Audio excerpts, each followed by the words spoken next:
สบายดีทุกคนสำหรับ The Talk Podcast EP 4เฮา EP นี้ก็เป็น EP ที่ว่ามาได้ไกลเติบเนาะกะ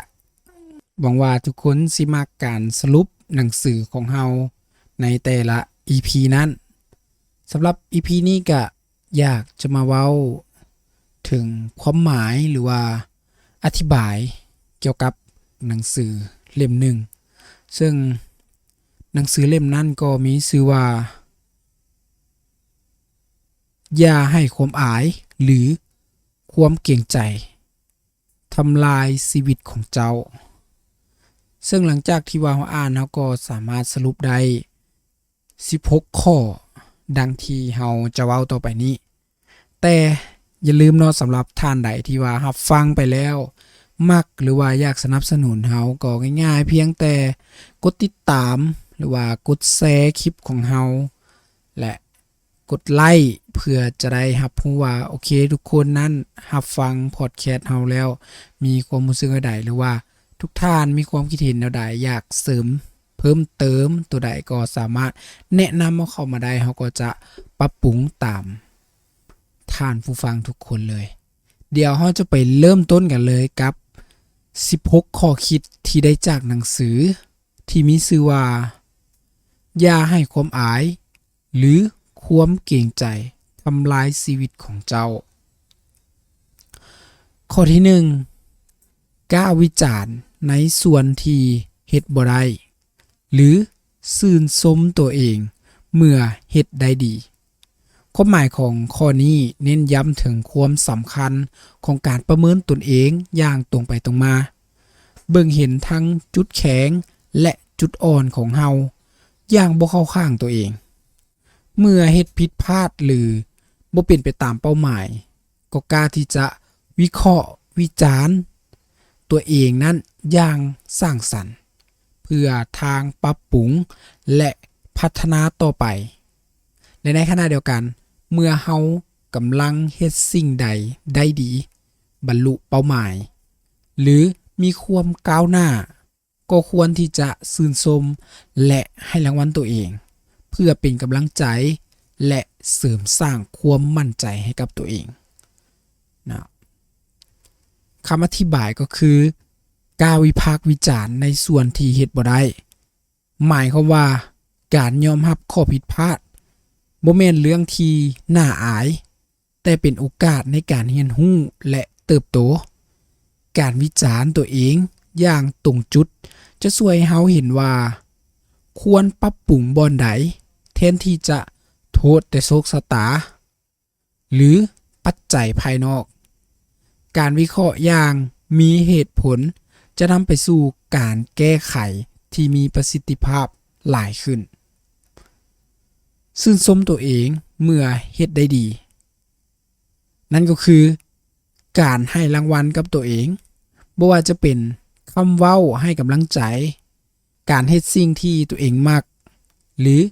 การยอมรับความสำเร็จเล็กๆน้อยๆเป็นสิ่งสำคัญในการสร้างความรู้สึกดีต่อตัวเองและกระตุ้นให้เฮานั้นอยากพัฒนาต่อไปการเบิ่งเห็นคุณค่าในความพยายามของเฮาจะช่วยเสริมสร้างความเชื่อมั่นในตัวเองได้หลายขึ้นเดี๋ยวเราจะมาต่อกันที่ข้อ2ความอายหรือความเกรงใจคือตัวทวงความสำเร็จและเป็นตัวการสำคัญของความล้มเหลวความหมายของข้อนี้ชี้ให้เห็นว่าความรู้สึกอายหรือจะแสดงออกย่านที่จะถูกตัดสินหรือความเกรงใจหลายเกินไปจนบ่กล้าเรียกร้องสิทธิของตัวเองอาจเป็นอุปสรรคสำคัญที่จะขัดขวางบ่ให้เฮานั้นก้าวหน้าและบรรลุเป้าหมายในชีวิตได้ตัวทวงความสำเร็จหมายความว่าความอายอาจจะเฮ็ดให้เฮานั้นบ่กล้าเสนอความคิดดีๆในที่ประชุมบ่กล้าสมัครเวียกที่ท้าทายหรือบ่กล้าที่จะ เริ่มต้นเฮ็ดสิ่งใหม่ๆเพราะย่านความผิดพลาดหรือสายตาผู้อื่น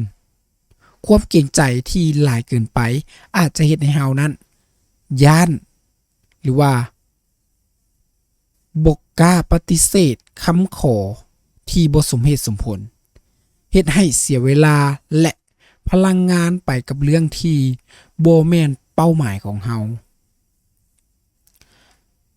ตัวการสำคัญ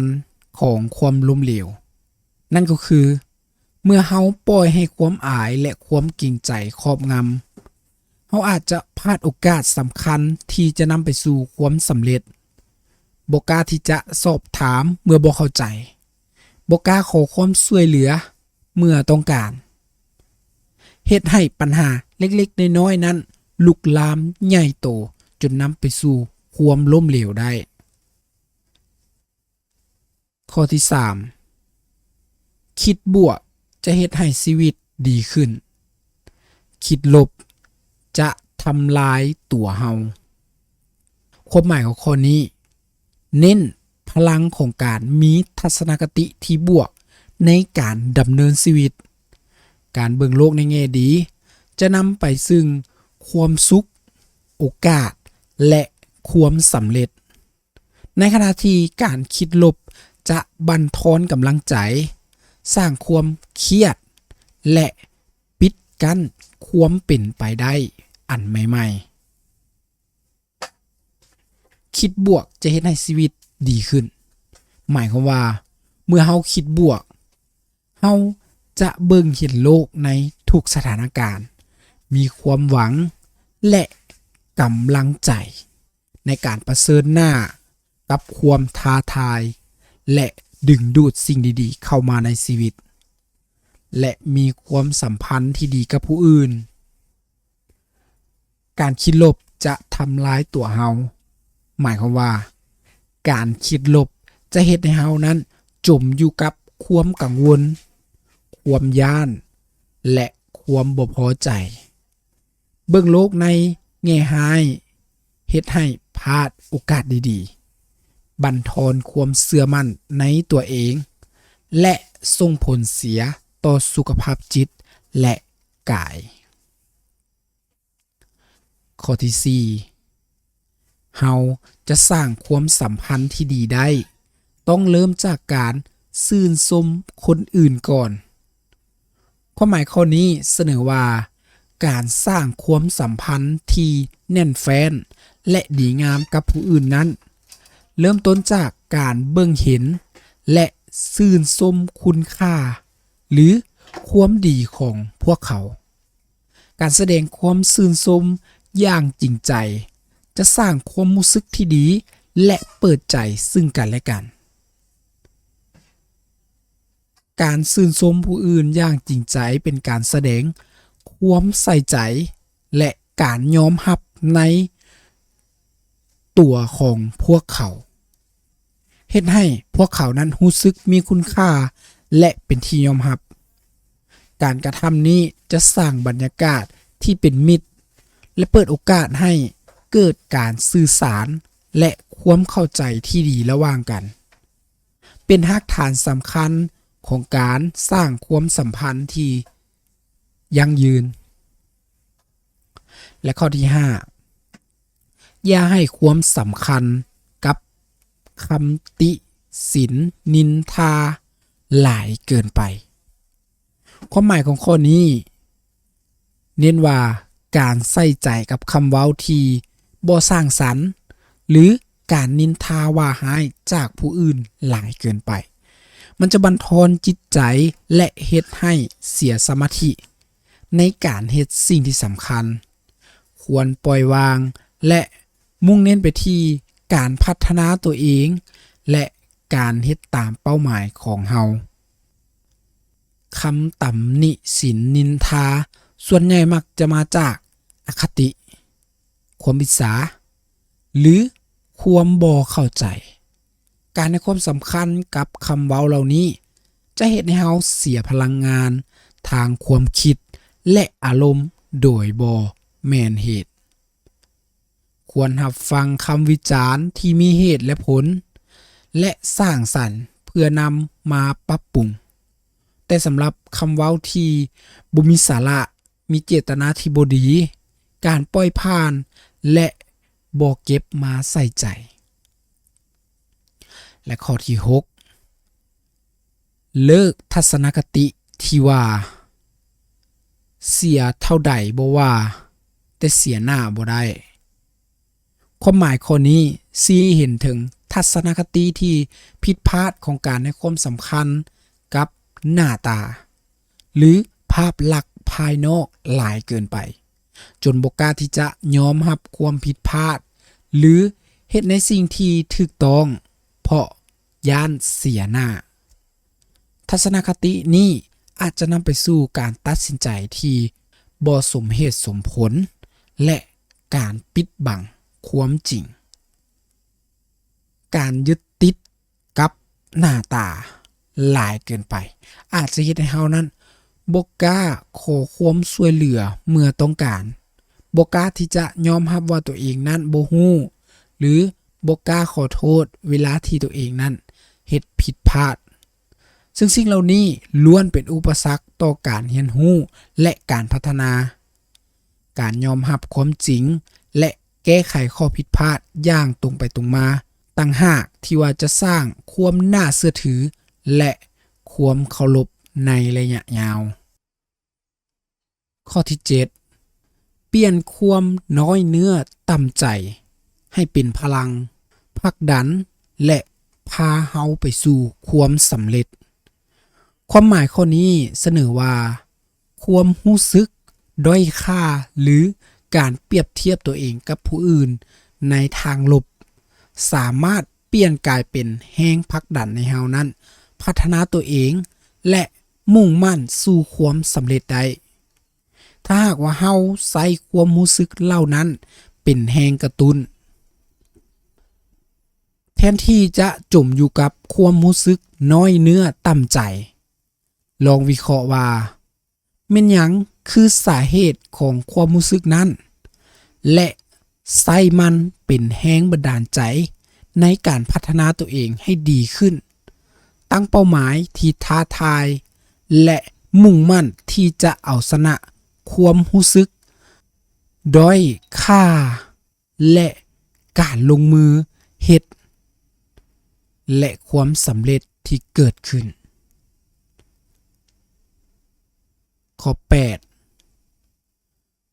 ความเชื่อมั่นในตัวเองคือจุดเริ่มต้นของความสำเร็จความหมายข้อนี้เน้นย้ำว่าความมั่นใจในศักยภาพและความสามารถของตัวเองเป็นสิ่งที่สำคัญอันดับต้นๆในการบรรลุเป้าหมายถ้าหากว่าเฮาบ่เชื่อมั่นในตัวเองแล้วก็ยากที่จะลงมือเฮ็ดและเอาชนะอุปสรรคต่างๆเป็นไปได้ความเชื่อมั่นในตัวเองเป็นคือกับเชื้อเพลิงที่ขับเคลื่อนในเฮานั้นกล้าคิดกล้าตัดสินใจและกล้าลงมือทำเมื่อเฮาเชื่อว่าเฮาเฮ็ดได้เฮาก็จะมีความมุ่งมั่นและอดทนหลายขึ้นในการเผชิญหน้ากับความท้าทายและโอกาสที่จะประสบความสำเร็จก็จะสูงขึ้นตามไปนำและข้อ9อย่าย้านหรืออายที่จะเฮ็ดหยังคนเฮาต้องล้มเหลวก่อนจะประสบความสำเร็จก่อนเสมอความหมายข้อนี้ให้กำลังใจให้กับเฮากล้าที่จะลองเฮ็ดสิ่งใหม่ๆโดยบ่ต้องย้านความผิดพลาดหรือความล้มเหลวเพราะความล้มเหลวเป็นส่วนหนึ่งของขบวนการเรียนรู้หรือเป็นบันไดไปสู่ความสำเร็จบ่มีไผที่จะประสบความสำเร็จโดยที่บ่เคยล้มเหลวมาก่อนความผิดพลาดเป็นบทเรียนที่มีค่าที่จะช่วยเฮานั้นเข้าใจและปรับปรุงวิธีการของเฮาการย้านความล้มเหลว จะเฮ็ดให้เฮาบ่กล้าที่จะเริ่มต้นหรือบ่กล้าที่จะเสี่ยงซึ่งอาจจะเฮ็ดให้เฮานั้นพลาดโอกาสสำคัญในชีวิตข้อที่10กล้าที่จะปฏิเสธอย่าเกรงใจจนไปไผนั้นต้องเอาเปรียบโตเจ้าความหมายข้อนี้สอนแนวรู้จักปกป้องสิทธิ์และเวลาของตัวเองโดยการกล้าปฏิเสธคำขอที่บ่สมเหตุสมผลหรือบ่สอดคล้องกับเป้าหมายของเฮาการเกรงใจหลายเกินไปอาจจะเห็นให้เฮานั้นถูกเอาเปรียบและเสียโอกาสในการเฮ็ดสิ่งที่สำคัญหลายกว่าการปฏิเสธอย่างสุภาพและมีเหตุผลบ่แม่นเรื่องผิดการรู้จักปฏิเสธจะช่วยให้เฮานั้นสามารถจัดการเวลาและพลังงานให้กับสิ่งที่สำคัญแท้ๆและป้องกันบ่ให้ผู้อื่นนั้นเข้ามาเบียดเบียนหรือเอาเปรียบเฮาการรักษาสมดุลระหว่างการช่วยเหลือผู้อื่นและการดูแลตัวเองเป็นสิ่งที่สำคัญข้อที่11มีคำเว้าซื่นชมติดปากก็คือมียกราคาแพงอยู่ในตัวความหมายข้อนี้เปรียบเทียบคำเว้าซื่นชมกับสิ่งที่มีค่าเพราะการเว้าจาซื่นชมผู้อื่นอย่างจริงใจเป็นการสร้างความรู้สึกที่ดีและเสริมสร้างความสัมพันธ์ที่ดีเฮ็ดให้เฮาเป็นที่รักและได้รับการตอบรับที่ดีจากคนอ้อมข้างคำเว้ามีพลังในการสร้างสรรค์และทำลายการเลือกใช้คำเว้าที่สุภาพอ่อนโยนและชื่นชมผู้อื่นจะสร้างบรรยากาศที่เป็นบวกและให้ผู้คนรู้สึกดีเมื่ออยู่ใกล้เฮาการเป็นคนที่มีคำเว้าชื่นชมติดปากจึงเป็นเสน่ห์อย่างหนึ่งที่ดึงดูดสิ่งดีๆเข้ามาในชีวิตข้อที่12อยากเพิ่มความกล้าหาญต้องหาตัวเองต้องพาตัวเองเข้าสังคมดุความหมายข้อนี้แนะนำว่าการเผชิญหน้ากับสถานการณ์สังคมต่างๆอย่างสม่ำเสมอจะช่วยลดความประมาทและความย้านและเสริมสร้างความกล้าหาญในการปฏิสัมพันธ์กับผู้อื่นการฝึกการหลีกเลี่ยงสถานการณ์ทางสังคมจะยิ่งเฮ็ดให้ความย้านและความบ่มั่นใจมีเพิ่มหลายขึ้นการพาตัวเองไปอยู่สภาพแวดล้อมที่มีการสื่อสารและปฏิสัมพันธ์กับผู้อื่นจะช่วยให้เฮานั้นคุ้นเคยและปรับตัวเองให้ดีขึ้นเมื่อเฮาเฮ็ดดุๆความกล้าหาญก็จะค่อยๆก่อโตขึ้นและข้อที่13ถ้าเอาแต่เกรงใจผู้อื่นคนที่เสียเปรียบจะเป็นตัวของเจ้าเองความหมายข้อนี้เตือนว่าการให้ความสำคัญกับความรู้สึกของผู้อื่นหลายเกินไปโดยละเลยความต้องการและสิทธิ์ของตนเองจะเห็นให้เฮานั้นตกอยู่ในสถานการณ์ที่เสียเปรียบและอาจถูกเอาเปรียบได้การเกรงใจผู้อื่นเป็นสิ่งที่ดีแต่ต้องอยู่ในขอบเขตที่บ่เฮ็ดให้ตัวเองนั้นต้องเดือดร้อนหรือเสียสิทธิ์ในการรู้จักปกป้องและผลประโยชน์ของตัวเองควบคู่ไปกับการมีน้ำใจต่อผู้อื่นเป็นสิ่งที่สำคัญ ข้อที่14ควบคุมอารมณ์ตัวเองให้ได้อย่าใส่อารมณ์เพื่อแก้ไขปัญหาความหมายของข้อนี้เน้นความสำคัญของการมีสติและควบคุมอารมณ์เมื่อเผชิญกับปัญหาการใช้อารมณ์ในการตัดสินใจหรือแก้ไขสถานการณ์มักจะนำไปสู่ผลลัพธ์ที่บ่ค่อยดีและอาจเฮ็ดให้สถานการณ์นั้นบ่ดีกว่าเก่าอีกเมื่อเฮามีอารมณ์เฮามักจะขาดเหตุผลและเบิ่งปัญหาอย่างบ่รอบด้านการควบคุมอารมณ์จะเฮ็ดให้เฮานั้นสามารถวิเคราะห์และหาทางออกของปัญหาได้อย่างมีประสิทธิภาพและสร้างสรรค์หลายขึ้นข้อที่15ถ้าอยากเปลี่ยนเป็นคนใหม่เราต้องมั่นใจในตัวเองก่อนความหมายของข้อนี้เสียเห็นว่าการเปลี่ยนแปลงตนเองในทิศทางที่ดีขึ้นนั้นเมื่อเริ่มต้นจาก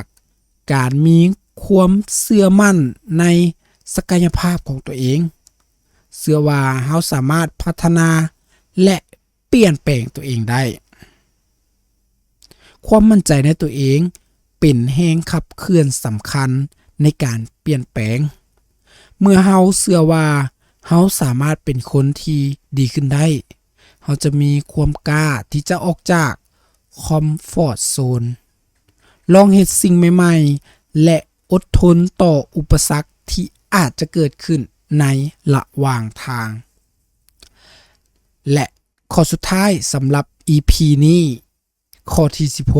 16ยอมรับในความสามารถของตัวเองและเบิ่งหาความสำเร็จเล็กๆน้อยๆเอาไว้ชื่นชมเมื่อเฮาเฮ็ดได้ดีความหมายของข้อนี้สนับสนุนให้เฮานั้นตระหนักถึงคุณค่าและความสามารถของตัวเองและให้ความสำคัญกับความสำเร็จเล็กๆน้อยๆที่เฮาเฮ็ดในแต่ละวันการชื่นชมความสำเร็จเหล่านี้จะช่วยเสริมสร้างความรู้สึกที่ดีต่อตัวเองและเป็นกำลังใจให้เฮานั้นก้าวหน้าต่อไปในทุกๆวันการเบิ่งเห็นและยอมรับความสามารถของตัวเองนั้นจะช่วยเพิ่มความมั่นใจและความรู้สึกอันด้อยค่าการตั้งเป้าหมายเล็กๆน้อยๆและชื่นชมตัวเองเมื่อเฮ็ดได้สำเร็จ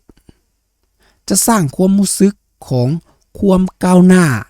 และเป็นแรงจูงใจให้เฮานั้นมุ่งมั่นไปสู่เป้าหมายที่ใหญ่ขึ้น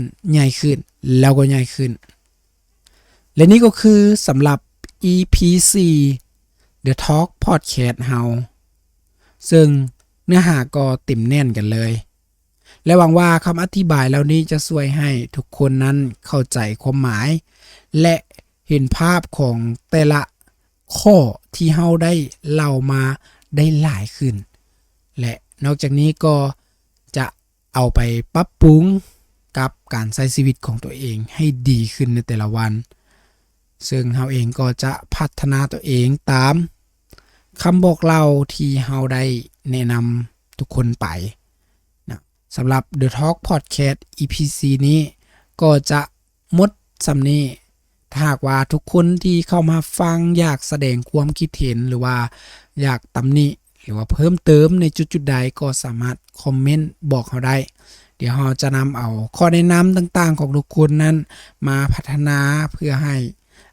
The Talk Podcast เฮาให้ก้าวขึ้นไปเทื่อละขั้นให้ประสบความสำเร็จสำหรับ EP นี้ก็ต้องขอบใจทุกคนแล้วเจอกันใหม่ใน EP หน้า